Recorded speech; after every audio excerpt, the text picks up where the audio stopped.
Shalom. Vamos a continuar con la Parashat Tzad, que es en el capítulo 8 del libro de Vaikra, versículo 1 al 13. Leemos en la Torah.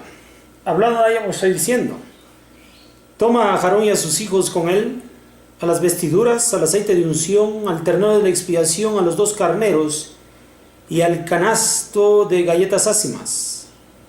Y a toda la congregación reúne en la entrada del Ohel Moed. Hizo Moshe tal como le había ordenado Adonai a él, y se reunió la congregación en la entrada del Ohel Moed.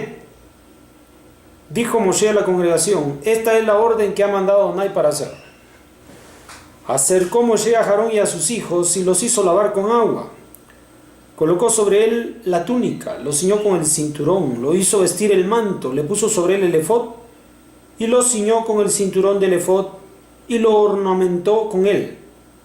Colocó sobre él el pectoral y puso en el pectoral a los urín y a los tumín.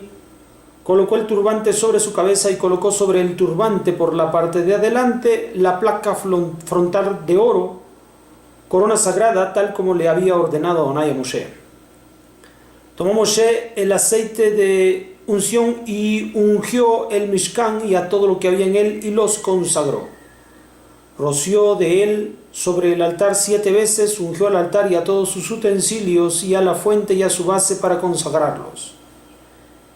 Vertió el aceite de unción sobre la cabeza de Aarón y lo ungió para consagrarlo.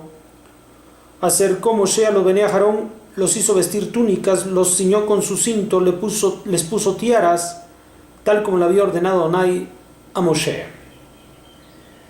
Aquí habla la cuarta aliyá sobre la investidura de los Kohanim, de los sacerdotes, comenzando obviamente por el Kohen Gadol en primer lugar, para darle obviamente preeminencia por el resto de sus hijos y de los que más tarde también llegarían a ser los Kohanim con el paso del tiempo, siempre destacando la figura del Kohen Gadol.